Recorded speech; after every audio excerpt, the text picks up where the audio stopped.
Hola, mi nombre es Juan de Durán, soy de Gimnasio Gires de grado décimo y en este video voy a presentar mi evaluación de lectura crítica en la que voy a hablar sobre la filosofía latinoamericana. El primer punto dice cómo define el texto la noción de filosofía latinoamericana frente a la tradicional filosofía occidental.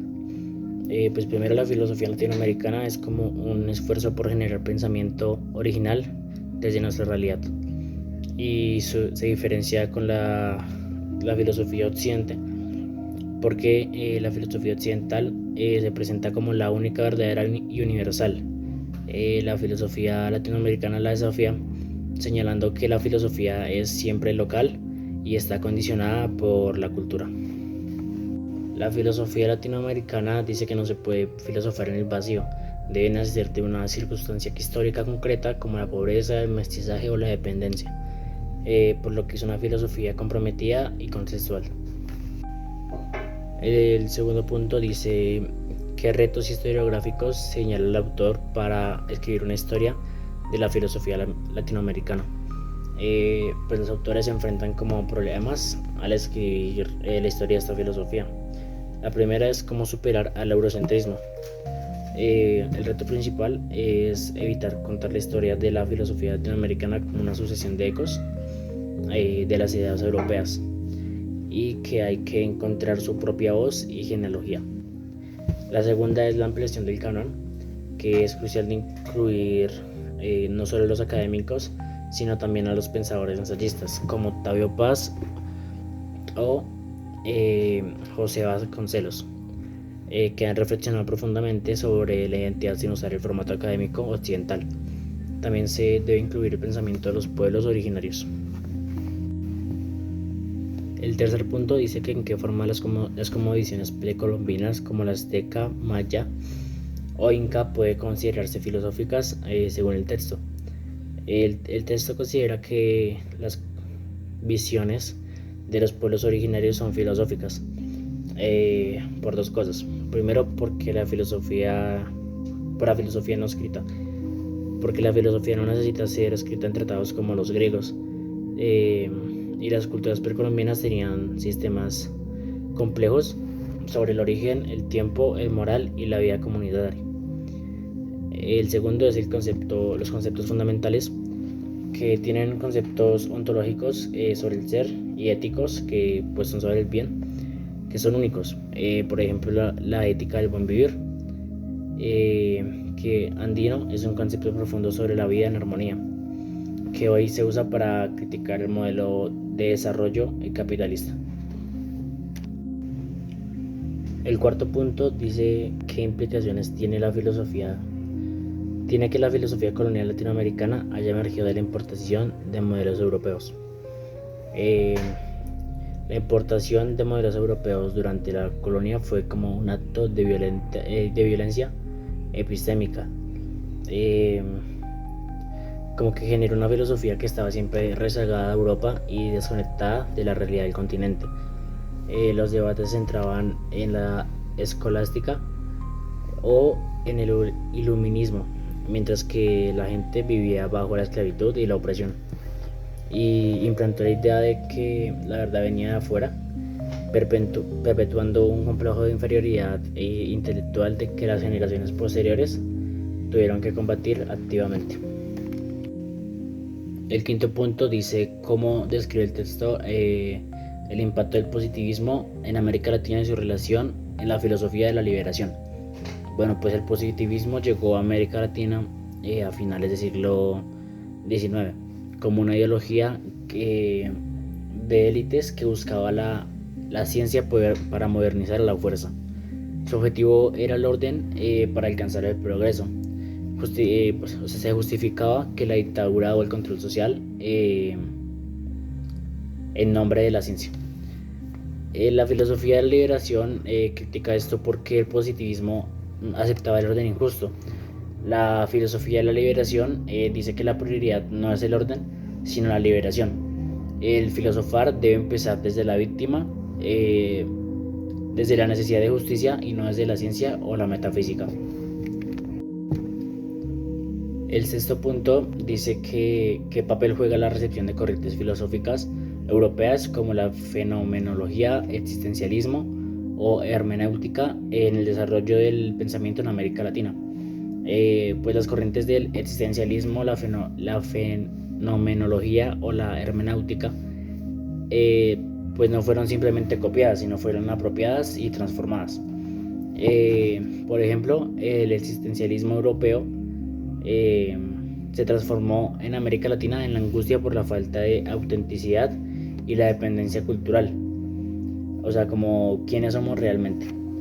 Y el sentido, o sea, esas corrientes se usaron para dar forma a una crítica a la realidad, o sea, no solo como ejércitos intelectuales. El séptimo punto dice que, como argumenta el texto, que la filosofía analítica, la lógica y la epistemología han ganado presencia en América Latina. Como que pues la presencia creciente de estas áreas responde a la necesidad de profesionalización y rigor. Buscan que la filosofía de la región sea vista como técnicamente sólida y que pueda participar en el debate global pues con más precisión. Se centran en el lenguaje claro, la argumentación lógica y los fundamentos de la ciencia, aunque a veces pues se critican por ser como descontextualizadas, y muchos filósofos la usan para clarificar y fortalecer los argumentos de la liberación o la interculturalidad. Bueno, el octavo punto dice que en qué medida la filosofía cristiana y de la religión en Latinoamérica se ha inculturado y qué significa esto para el pensamiento filosófico local. Pues la filosofía y la teología en la religión pasaron de ser un modelo europeo rígido a uno inculturado, como adaptado a la cultura y la realidad local. Esto significa que el foco se movió de la tradición dogmática a la práctica liberadora, y la figura de Cristo se ve a través de los ojos del oprimido. Y esta inculturación dio un fuerte componente ético y social al pensamiento religioso, estableciendo que la fe tiene una obligación directa con la justicia histórica y no solo con la salvación individual. El noveno punto dice que entiende el texto por filosofías de la liberación y cuál es su relevancia para la filosofía latinoamericana contemporánea. Pues la filosofía de la liberación es como el paradigma más original y conocido de la filosofía latinoamericana, porque es desarrollado por autores como Enrique Dussel, Ignacio Ellacuría y Leopoldo Sea. El concepto de el otro, oprimido, como el pobre, el indígena o la mujer, es el punto de partida, así como el punto de inicio, porque la filosofía de la liberación propone como una analéctica o una ración que va más allá de la razón totalitaria occidental, y es un aporte global porque ofrece como un método como la ética del reconocimiento del otro como víctima, que se puede aplicar a cualquier sistema de opresión en el mundo. El décimo punto dice que cómo se introduce la idea de la filosofía intercultural y por qué se considera un giro significativo en el continente. Pues la filosofía intercultural está como ligada al autor, a Raúl Fornet Betancourt, que es como una evolución de la filosofía de la liberación, como que critica el hecho de que Occidente impone su forma de pensar y llama a un diálogo horizontal de culturas, y no es, o sea, la filosofía no es como propiedad de una sola tradición, y reconoce que existen múltiples racionalidades como la andina, la mesoamericana, la occidental, que el desafío es que todas se relacionen sin que una domine a las otras, o sea, buscando una sabiduría compartida que responda a los problemas globales. El punto número 11 dice que qué desafíos y deportes presenta el pensamiento filosófico indígena y afroamericano para la identidad de filosofar latinoamericano. Esos pensamientos no son solo objetos de estudios antropológicos, sino fuentes filosóficas vivas. Los saberes indígenas, por ejemplo, ya mencionado que fue el buen vivir desafían la ética de la acumulación individual y el extractivismo del capitalismo moderno. Su inclusión es vital para que la filosofía latinoamericana no se quede solo en el debate entre las élites intelectuales, sino que se enraice en todas las capas culturales y de resistencia del continente. La pregunta número 12 dice que cómo vincula el texto el desarrollo de la filosofía feminista en América Latina con la superación del monólogo masculino en el pensamiento. Pues la filosofía feminista en América Latina critica el carácter androcéntrico, como centraba en el hombre, de la filosofía tradicional.